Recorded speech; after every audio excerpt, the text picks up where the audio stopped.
Hello everyone, welcome to G Centric. तो last class में हमने स्टार्ट किया था हाफ वेव रेक्टिफायर और इसमें डिस्कशन किया analysis of half wave rectifier के अंडर हमने आउटपुट करंट को एनालाइज किया, जिसमें हमने इंस्टेंटेनियस आउटपुट करंट की वैल्यू को डिटरमाइन किया, किस तरह से at any instant of time हम करंट जो कि आउटपुट पर ऑब्टेन होगा, लोड के अबाउट फ्लो होगा, उसको डिटरमाइन कर सकते हैं। और हमने कैलकुलेट किया इसकी एवरेज वैल्यू यानी कि डीसी वैल्यू क्या होगी, इसकी आरएमएस वैल्यू क्या होगी, और क्योंकि ये पल्सेटिंग डीसी करंट है सो डेफिनेटली इसका जो एसी कंपोनेंट है उसकी आरएमएस वैल्यू क्या होगी, ये भी हम लोगों ने एनालाइज किया। Okay, so from the today's class onwards we are continuing our discussion on the analysis of half wave rectifier. कुछ और डेफिनेशंस की हम लोग चर्चा करते हैं। So make a next heading here, the fifth one point under the analysis, that is ripple factor. Half wave rectifier में जितना भी एनालिसिस हम लोग करेंगे वो एनालिसिस ऑलमोस्ट अप्लाई होगा इन फुल वेव रेक्टिफायर, चाहे वो सेंटर टेप्ड हो, चाहे वो ब्रिज रेक्टिफायर हो। फॉर्मूलेज थोड़े थोड़े स्लाइडली मॉडिफाइड होंगे, ओके, बाकी जो डेफिनेशंस हैं वही रहेंगी और जो फाइंड करने का तरीका है, जो बेसिक फॉर्मूला है वो भी वही रहेगा। तो आप लोग ध्यान से समझते रहिएगा। जितनी डेफिनेशंस मैं यहाँ पर अभी थोड़ा सा डिराइव करके भी बताऊंगा चीज़ों को, बहुत ज़्यादा डेरिवेशंस पर हम फोकस नहीं करेंगे, but will also derive them. But full wave rectifiers में मुझे डिराइव करने की जरूरत नहीं पड़ेगी, वहाँ पर हम सीधा फॉर्मूला और डेफिनेशन जो ऑलरेडी हम यहाँ पर सीख रहे हैं उसको अप्लाई करेंगे, और जो चेंज होगा उस पर हम बात करेंगे, क्या अलग है हाफ वेव रेक्टिफायर के कंपैरिजन में। ओके, तो सारी डेफिनेशन जितनी मैं बता रहा हूँ आप ध्यान से समझें इन सभी को, जिससे कि आपको आसानी रहेगी फुल वेव रेक्टिफायर के एनालिसिस को समझने में। ओके, सो रिपल फैक्टर, रिपल वर्ड का मतलब समझते हैं पहले क्या है। इन रेक्टिफायर हम रिपल डिफाइन करते हैं, जैसे रेक्टिफायर हमने कनेक्ट किया है पावर सप्लाई से, तो purpose of connecting rectifier is AC to DC conversion. But rectifier के आउटपुट में कुछ एसी कंपोनेंट भी प्रेजेंट है, क्योंकि वो पल्सेटिंग डीसी है डेफिनेटली, तो एसी प्लस डीसी का कॉम्बिनेशन है। तो जो एसी कंपोनेंट प्रेजेंट है तो उसे हम बोलते हैं रिपल, यानी कि रिपल डिफाइन करता है amount of AC present in the output of rectifier, यानी कि रिपल रिप्रेजेंट्स, लिख लें, ripple represents the presence of AC in the output of rectifier. Ripple factor क्या डिफाइन करता है? रिपल फैक्टर डिफाइन करता है कि इसका मेजर क्या है, यानी कि what is the amount of AC exactly over the DC in the output of rectifier, यानी कि जो एसी कंपोनेंट प्रेजेंट है उसका कितना अमाउंट है वहां पर, वो डिफाइन करता है रिपल फैक्टर। ओके, सो लिखें, ripple represent the undesired AC component present in the output of rectifier. Ripple factor लिख लें, ripple factor is the measure of amount of AC present in the output of rectifier. Okay, next point लिखें, since AC in the output of rectifier is undesired, hence for rectifier ripple factor must be as minimum as possible, यानी कि ये ripple factor की value क्या होनी चाहिए, as minimum as possible होनी चाहिए। चलिए, तो सबसे पहले हम देखते हैं इसकी डेफिनेशन हमने बात कर ली, अब हम बात करते हैं इसका मैथमेटिकल एनालिसिस। तो मैथमेटिकली इसकी डेफिनेशन कैसे लिखी जाती है? अभी हमने बात की कि जो अनवांटेड या अनडिजायर्ड एसी है उसको डिफाइन करता है रिपल फैक्टर। तो रिपल फैक्टर को मैं स्मॉल आर से डिनोट करूंगा, करंट के टर्म्स में डिफाइन करें तो देखिए I R M S dash upon I D C. आप वोल्टेज के सेंस में भी डिफाइन कर सकते हैं, लेकिन हमने डिफाइन किया AC component of current upon DC component. या रिपल फैक्टर की जनरल डेफिनेशन की अगर मैं बात करता हूं तो इसमें होगा AC component of output upon DC component of output. अभी हमने करंट की कैलकुलेशन की है तो हम करंट के फॉर्म में इसको डिफाइन कर रहे हैं, I R M S dash is equal to R is equal to IRMS dash upon IDC. Okay, IRMS dash का फॉर्मूला हमने लास्ट क्लास में डिस्कस किया। What was that formula? I can write this IRMS square minus IDC square, मैं इसको लिख सकता हूँ। Last class में मैंने डिस्कस किया था, आपके नोट्स में होगा। और हम IDC को भी अंडर रूट में ऐसे लिख सकते हैं, IDC स्क्वायर ऐसे लिखा। इसको थोड़ा सा रीअरेंज कर लेते हैं, then this formula will look better. So देखिए, कंप्लीट अंडर रूट हमने लगाया, तो यहां से कैसे लिख सकता हूं, देखो जरा, आप कैलकुलेशन चेक करो, मैं सही लिख रहा हूं नहीं। IRMS upon IDC whole square, और ये कैंसिल हो जाएंगे, -1, ये आ गया हमारे पास। ओके, अब हमने जो IRMS फाइंड किया था, याद करो क्या था वो, IRMS for half wave rectifier was equal to I max upon 2 और IDC was IM upon pi. तो इससे हम न्यूमेरिकल वैल्यूज की डिटरमाइन कर लेंगे। देखो कितनी आएगी, small r is equal to, मैं सीधा वैल्यूज पुट कर दूंगा और आप इसको सॉल्व कर लेना, IM/2 into IM upon pi whole square -1। So IM and IM will cancel each other, pi square by 4 -1 आएगा अंडर रूट में। दोस्तों आप सॉल्व करेंगे इसको तो r की वैल्यू आएगी 1.21। रिपल फैक्टर कितना आ गया यहां पर, 1.21 आ गया। अब जितना कम रिपल फैक्टर की वैल्यू होगी उतना ही अच्छा होगा, लेकिन इसमें तो 1.21 आ गया, मतलब आप इसको थोड़ा सा रिलेट करके देखें तो स्मॉल r की वैल्यू हमने क्या लिखी थी, ये थी IRMS dash divided by IDC, जिसकी वैल्यू कितनी हो गई 1.21, ये इसकी वैल्यू हो गई। तो आप यहां से बोल सकते हैं कि this IRMS dash is equal to what? This is 1.21 times of IDC। ये क्या डिफाइन कर रहा है, ये डिफाइन करता है कि जो DC कंपोनेंट है उसकी कंपैरिजन में AC कंपोनेंट स्ट्रॉन्गर है।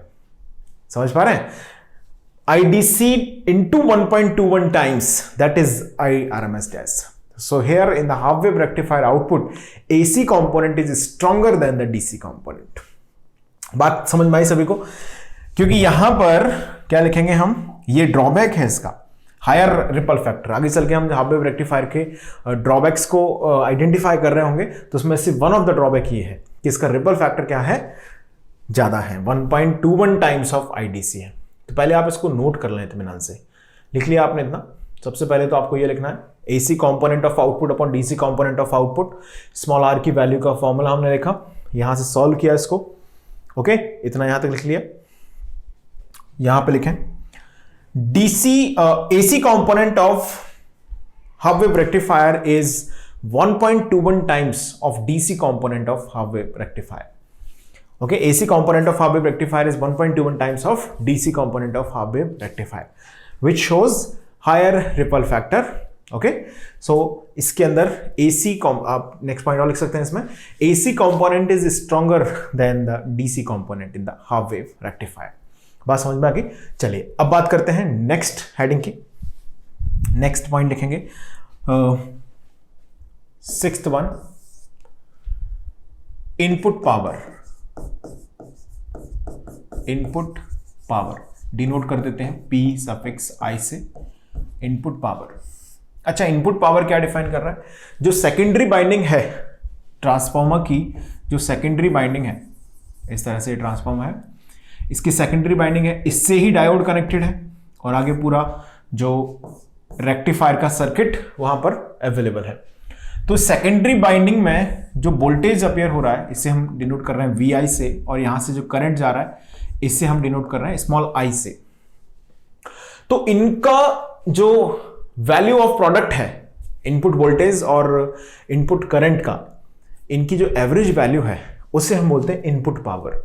बेसिकली इनपुट पावर डिफाइन करता है कि हम net amount of input power rectifier को कितनी दे रहे हैं, यानी कि in the form of input how much amount of power we are providing to the rectifier, it defines input power. Okay, तो आप अपने शब्दों में इसको लिख सकते हैं वहां पर। बाकी मैथमेटिकली इसकी डेफिनेशन क्या है वो बता देता हूं आपको। मैथमेटिकली क्या लिखेंगे, लिख लें। तो पहले तो क्या लिखेंगे, input power defines the amount of power which is provided by transformer to the rectifier. Clear है।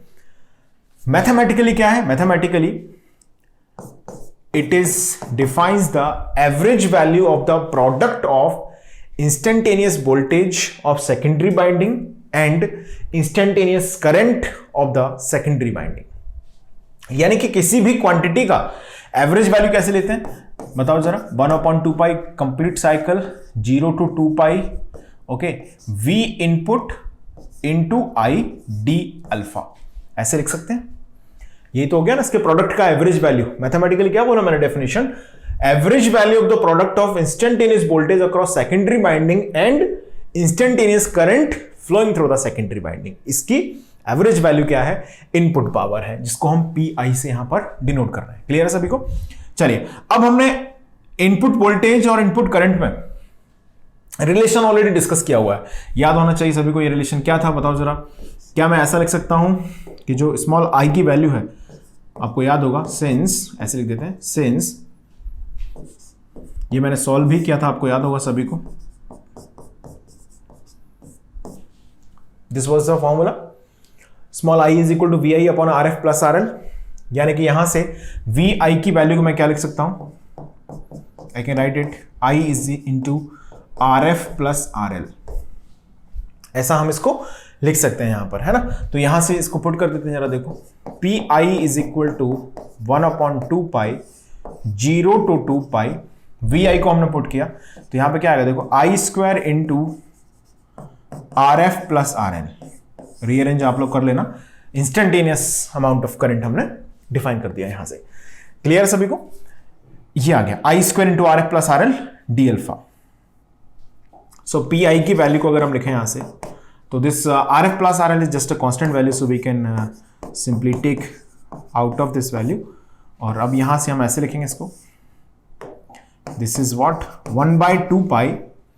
ओके, तो 1/2 पाई क्या आ जाएगा? 0 to 2 pi I square D alpha. अच्छा, ये कुछ जाना पहचाना सा फॉर्मूला है।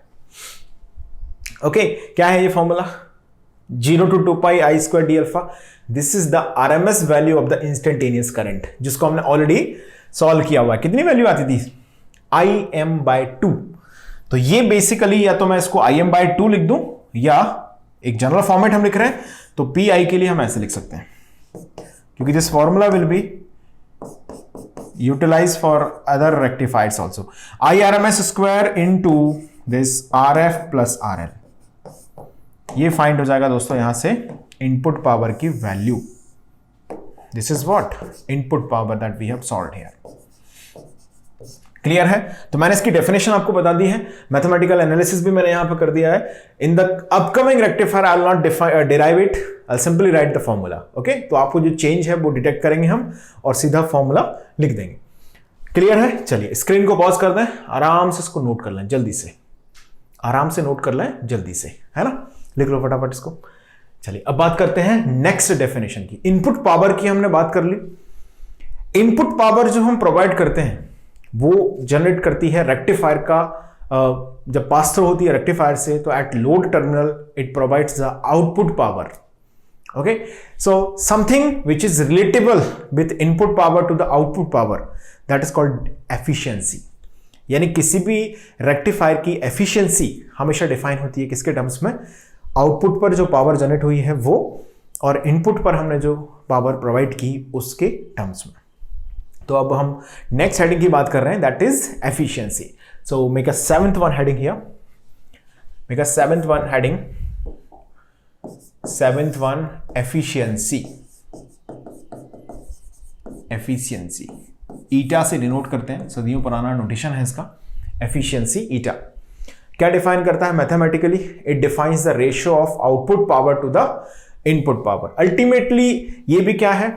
मेजर है एबिलिटी का रेक्टिफायर की, कि किस तरह से ये इनपुट पावर को आउटपुट पावर में कन्वर्ट कर रहा है।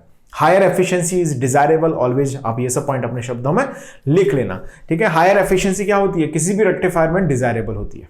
इसकी एफिशिएंसी उतनी अच्छी नहीं होती आगे चल के, आगे चल के अभी मैं इसको सॉल्व कर रहा हूँ, डिराइव करके आप देखेंगे, तो उतना ज़्यादा हाई एफिशिएंसी इसकी नहीं है, इसीलिए बाकी रेक्टिफायर्स आपको डिज़ाइन करने की जरूरत पड़ती है।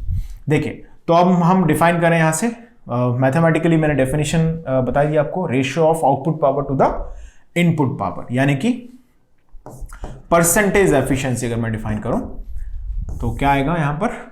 आउटपुट पावर क्या जनरेट हो रहा है? DC output power, DC output power upon input power, ये तो हो गया एफिशिएंसी। और परसेंटेज एफिशिएंसी की बात की गई है तो 100% से मल्टीप्लाई कर दीजिए। बहुत बढ़िया। चलिए, परसेंटेज ईटा। अच्छा, आउटपुट पावर कैसे डिफाइन होगी? आउटपुट पावर कैसे डिफाइन होगी? देखिए, रेक्टिफायर का जो आउटपुट है फाइनली, थोड़ा अच्छा बना देते हैं, देखो रेक्टिफायर का जो आउटपुट है, जैसे यहां पर ये इस लोड के थ्रू यहां पर वोल्टेज V0 डेवलप हो रहा है और RL के अंदर जो करंट है वो IDC जा रहा है। तो IDC करंट पावर क्या होता है? V into I. Okay, V को क्या लिख सकते हैं? I इंटू आर, तो I square into R. DC power क्या होगा? IDC square into RL। बिल्कुल, तो DC आउटपुट पावर हो जाएगा दोस्तों IDC square into RL divided by input power यानी कि PI, है ना। तो ये हो गया PI और ये हो गया P आउट। तो PI क्या है? अभी हमने सॉल्व किया हुआ है, जस्ट IRMS स्क्वायर इंटू क्या था? RF plus RL into 100%। ये स्क्रीन को पॉज करो, फटाफट से इसको लिख लो। चलो अब जरा इसको मैं थोड़ा सा कैलकुलेशन भी इसमें कर देता हूं, छोटी मोटी कैलकुलेशन है वो भी कर लेते हैं। देखिए percentage eta is equal to IDC कितना हो जाएगा? IM अपॉन पाई, हमने ऑलरेडी सॉल्व किया हुआ है। IM अपॉन पाई, IRMS क्या हो जाएगा? IM अपॉन 2 होल स्क्वायर किया हुआ है दोनों को। IM square will cancel each other.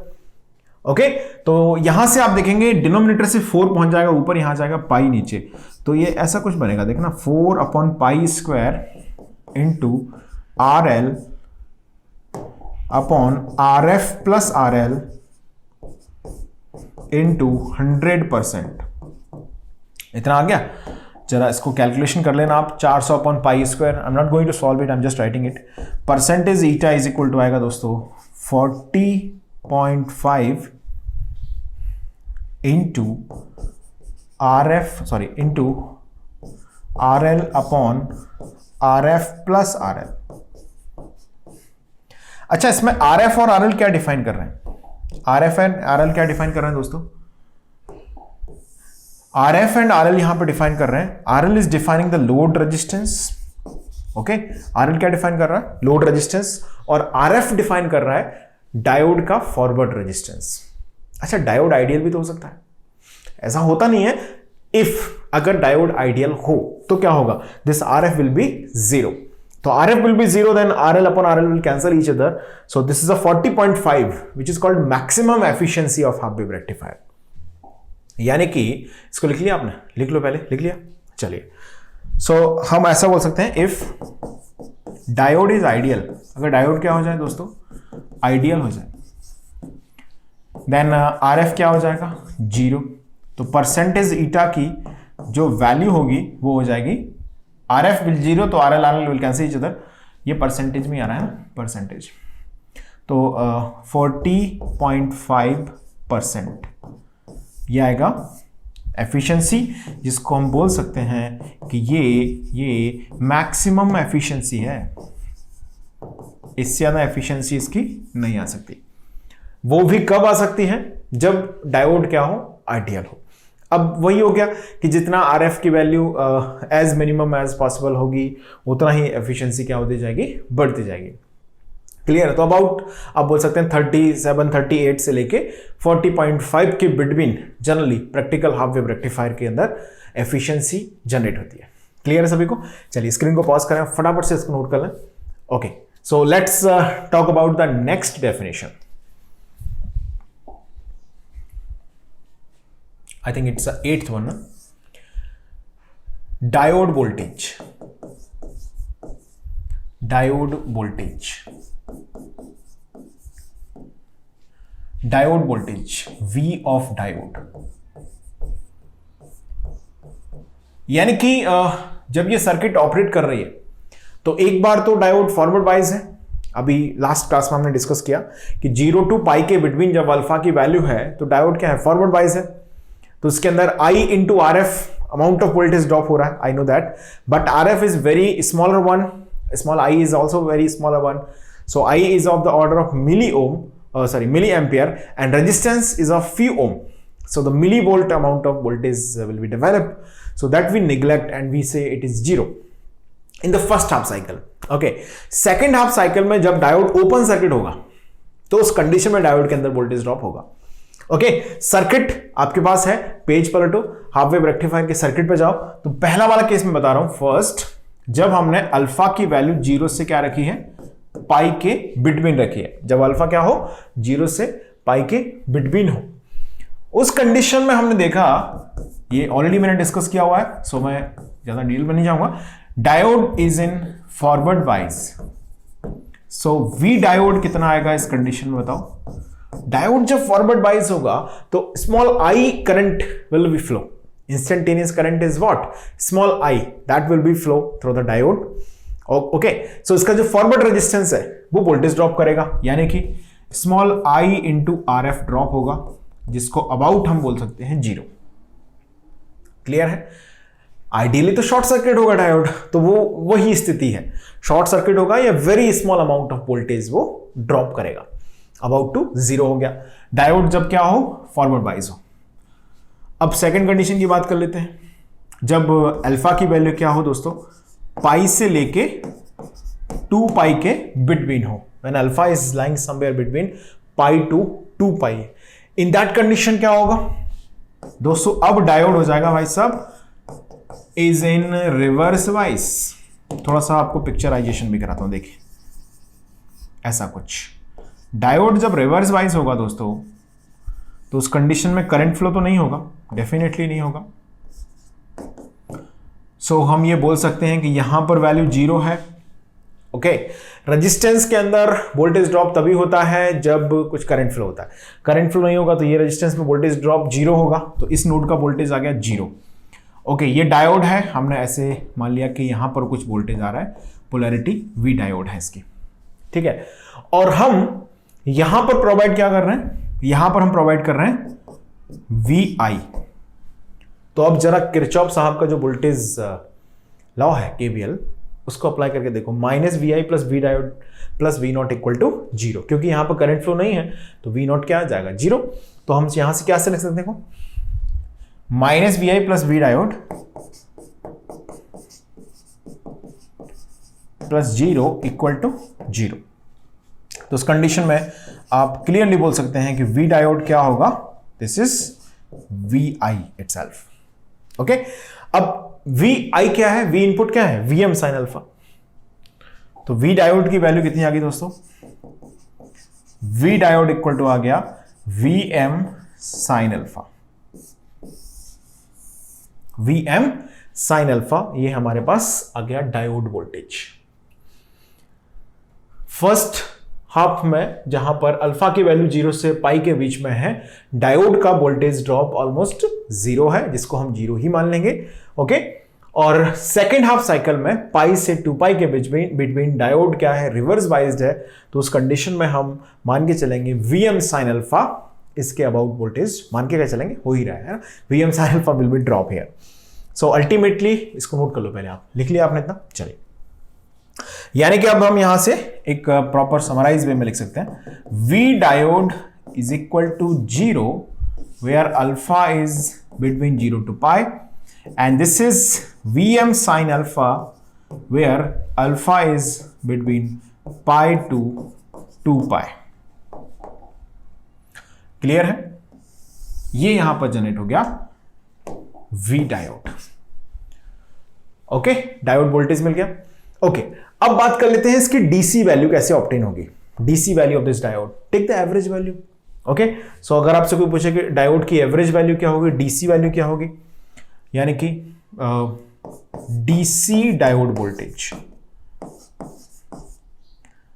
We diode का डीसी वैल्यू, यानी कि वी डायोड डीसी। अच्छा, डीसी वैल्यू कैसे निकालते हैं, किसी भी क्वांटिटी की, उसकी एक साइकिल है ना, उसमें आप इंटीग्रेट कर दो 1/t, तो t इसका कितना है, 2 पाई है, 0 से 2 पाई है, 0 to 2 पाई वी डायोड। अब ये कैलकुलेशन मैं आपके जिम में छोड़ रहा हूं, कर लेंगे आप लोग, मुझे उम्मीद है। वी डायोड 0 है, 0 से पाई के बीच में, पाई से 2 पाई के बीच में वी एम साइन अल्फा है। कैलकुलेशन करेंगे, थोड़ा बहुत दिमाग पर जोर जरूर आएगा, लेकिन आंसर मिल जाएगा। क्या मिलेगा, वी डायोड डीसी या V diode average value is minus V M upon pi, if I am not wrong. सही है ये आ रहा होगा आपका। कैलकुलेशन कर लो अभी आप लोग चाहें तो, अभी के अभी कैलकुलेशन चेक करके देख लो। The same answer has to be obtain. Okay, तो ये आ गया हमारे पास डायोड का एवरेज वैल्यू। ओके, चलिए स्क्रीन को पॉज करके फटाफट से इसको नोट कर लेंगे। नाउ अब हम बात करते हैं कुछ आउटपुट वोल्टेजेस के बारे में। आउटपुट वोल्टेज पर थोड़ी सी और चर्चा करनी है। देखिए, आउटपुट वोल्टेज जब हम मान के चलें कि कोई लोड एलिमेंट नहीं कनेक्ट किया गया है, उस कंडीशन में क्या आएगा, जो कि मैक्सिमम आउटपुट वोल्टेज होगा डेफिनेटली।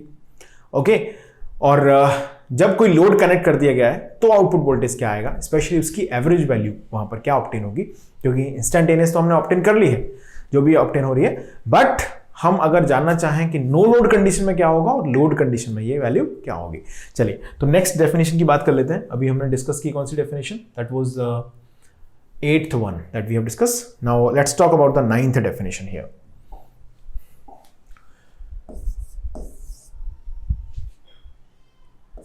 लिखेंगे no load DC output voltage. इसको ऐसे लिखते हैं, कैसे लिखते हैं, VDC no load. VDC no load यानी कि ये आउटपुट वोल्टेज कब ऑब्टेन हुआ है, this is the VDC, this is the value of V output when, या हम ऐसे लिख सकते हैं, this is the VDC output DC voltage when no load is connected, that means IDC equal to 0 is called VDC NL, no load, है ना। NL क्या define कर रहा है, नो लोड। देखिए, अब हमने देखा कि जब ये सेकेंडरी वाइंडिंग है, थोड़ा समझ लेते हैं इसको। देखिए, ये डायोड है, ये डायोड है। अब हमने यहां पर कोई भी लोड एलिमेंट कनेक्ट नहीं किया है, या हम ऐसा बोल सकते हैं कि this is the value of V diode DC। ऐसा हम लिख सकते हैं कि this is nothing, this is the VDC when IDC equal to 0, या मैं ऐसा भी बोल सकता हूं this is the VDC when RL equal to infinity. Load resistance क्या हो चुका है, इंफिनिटी हो चुका है। तो इस कंडीशन में यहां पर जो DC वोल्टेज हमको मिलेगा उसकी वैल्यू क्या होगी, ये हम डिटरमाइन कर रहे हैं। क्लियर है, समझ लेते हैं जरा। देखो, अच्छा, मैं ऐसा बोल सकता हूं यहां पर कोई लोड कनेक्टेड नहीं है, तो ऑब्वियसली हमने जैसा कंक्लूड भी किया कि IDC की वैल्यू हो जाएगी 0। तो यहां पर जो सेकेंडरी बाइंडिंग है उसके अबाउट जो DC वोल्टेज है ड्रॉप, वो कितना होगा, 0। DC वोल्टेज मतलब हो गया सेकेंडरी बाइंडिंग का इसके अंदर जो इंटरनल रेजिस्टेंस है, क्योंकि सेकेंडरी बाइंडिंग क्या है, इंडक्टर ही तो है। अब इसके अंदर कुछ इंटरनल रेजिस्टेंस होगा, प्योर इंडक्टर तो हो नहीं सकता, आइडियली नहीं होगा, आइडियली हो सकता है, प्रैक्टिकली तो नहीं हो सकता। तो उसके अंदर जो प्रैक्टिकल रेजिस्टेंस कुछ कुछ है, इंटरनल रेजिस्टेंस की वैल्यू, उस इंटरनल रेजिस्टेंस में कोई वोल्टेज ड्रॉप नहीं हो पाएगा। क्यों नहीं होगा, क्योंकि करंट फ्लो 0 है। क्लियर है, रेजिस्टेंस में वोल्टेज ड्रॉप कब होता है, जब करंट फ्लो होता है। तो करंट फ्लो 0 क्यों है, क्योंकि लोड कनेक्टेड नहीं है। बात समझ में आ गई। अब डायोड का जो इंटरनल रेजिस्टेंस है जिससे I into RF voltage drop हुआ था, वो भी अब यहां पर नहीं होगा, IDC into RF, because IDC is 0। Okay, तो यहां पर जो वोल्टेज ड्रॉप होगा वो कौन सा वोल्टेज ड्रॉप होगा, कौन से वोल्टेज की एवरेज वैल्यू होगी, जब लोड कनेक्टेड नहीं है। यानी कि मैं बोल सकता हूं कि यहां पर ड्रॉप होने वाला जो वोल्टेज है दोस्तों, वो होगा V डायोड DC इस कंडीशन में। समझ पा रहे हैं, this is the voltage of diode when current is 0, exactly that we have derived ना। दिस इज, ये कैसे ऑब्टेन हुआ है, देखो, current is 0, diode is in the reverse bias. तो current is 0 means this V diode DC will be develop. Okay, अब हमें ये निकालना है, तो let's apply the Kirchhoff's current law in this loop. तो क्या इक्वेशन आएगी, देखो, -0 plus V diode DC plus VDC no load is equal to 0, ये जनरेट होगा। ओके, चलिए अब यहां से हम सीधे VDC नो लोड की वैल्यू डिटरमाइन कर लेंगे। तो VDC no load equal to आ जाएगा माइनस V डायोड DC। अच्छा, V डायोड DC की वैल्यू हमने ऑलरेडी सॉल्व करी हुई है, तो कितनी आएगी वो, VDC no load equal to आ जाएगा, ये होता है minus V M upon pi, तो ये आ जाएगा वी एम अपॉन पाई। और ये जो वैल्यू हमने ऑब्टेन करी है इसकी VDC under no load condition, this is V M upon pi. आप इसको याद रख सकते हैं for the long term purpose, क्योंकि ये फिर से फुल वेव रेक्टिफायर में काम आएगी, चाहे सेंटर टेप हो चाहे ब्रिज रेक्टिफायर हो। फॉर्मूला थोड़ा सा मॉडिफाइड जरूर होगा but definition will be remains same. ये बात समझ में आ गई आपको, वी एम अपॉन पाई हमने ऑब्टेन किया। तो ये हमने देखा कि ये जो वैल्यू आउटपुट पर जनरेट हुई है ये कब आई है, जब कोई लोड एलिमेंट यहां पर कनेक्टेड नहीं है या लोड की वैल्यू इंफिनिटी है।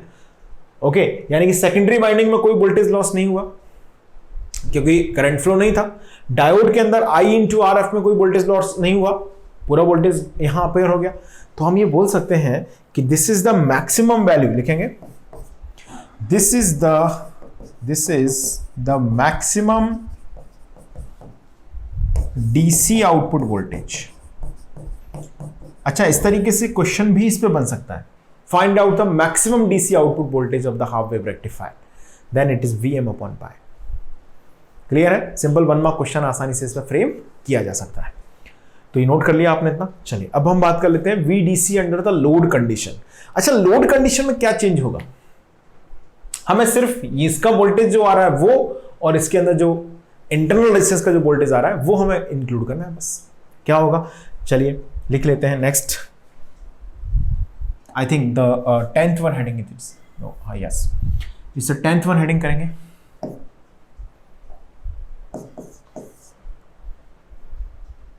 VDCFL, ओके, ये क्या डिफाइन कर रहा है, DC output voltage when load is connected.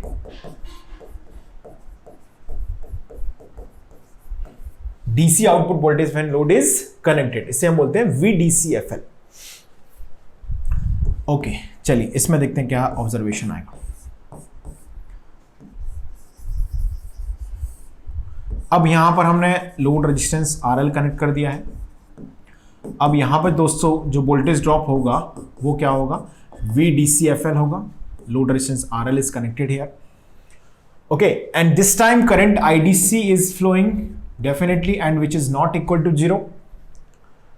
Clear है? करंट IDC फ्लो हो रहा है जिसकी वैल्यू नॉट इक्वल टू 0 है। यानी कि हम ये बोल सकते हैं कि यहां पर VDC जो आएगा under this condition, under full load condition जिसको हम बोल रहे हैं, क्या आएगा, VDC नो लोड में जो आता था माइनस, देखिए इसमें कितनी वैल्यू आई, Vm अपॉन पाई, और क्योंकि सेकेंडरी वाइंडिंग में कोई भी वोल्टेज ड्रॉप नहीं हुआ, 0 DC है ना, और डायोड के अंदर I into RF current flow नहीं है तो ऑब्वियसली वोल्टेज ड्रॉप नहीं हुआ, तो क्या हो जाएगा, minus IDC into R of the secondary binding plus RF, ये आएगा VDC फुल लोड। दोस्तों ये डिफाइन क्या कर रहा है exactly, VDC full load is defining what? VDC full load is defining the output voltage VDC where IDC is not equal to 0. I mean this load resistance is not having the infinite value, having some finite value. Okay? तो इसका मतलब तो ये हो गया कि VDC is nothing. This VDCFL is nothing, simply IDC into RL. हम ये भी बोल सकते हैं, ये भी सही है, करेक्ट है एकदम। हम VDC नो लोड से इसको रिलेट कर सकते हैं। VDC नो लोड में से अगर हम यहां पर जो वोल्टेज ड्रॉप हुआ, RSW क्या डिफाइन कर रहा है, रेजिस्टेंस ऑफ सेकेंडरी बाइंडिंग, लिख देना। RSW क्या है, रेजिस्टेंस ऑफ सेकेंडरी बाइंडिंग है।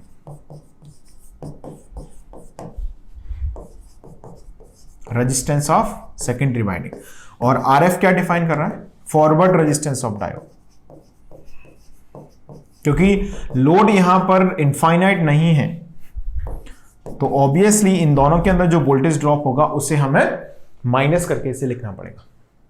इसको हम ऐसे भी तो लिख सकते थे, कैसे, IDC is the current flowing through it, IDC is the current flowing through it, यानी कि हम बोल सकते थे इसको, क्या, नोट कर लो पहले इसको, लिख लिया आपने था, क्या आएगा देखो, VDC full load equal to IDC into RL, ये जनरेट होगा, ये भी इसका आउटपुट है। क्लियर है? सो VDC फुल लोड क्या डिफाइन करता है? This is the output voltage when load resistance is finite. Okay, चलिए तो ये आप नोट कर लें, इसको नोट कीजिएगा आप इसको, और इसके आगे की डेफिनेशंस का डिस्कशन हम लोग करेंगे नेक्स्ट क्लास में। Thank you.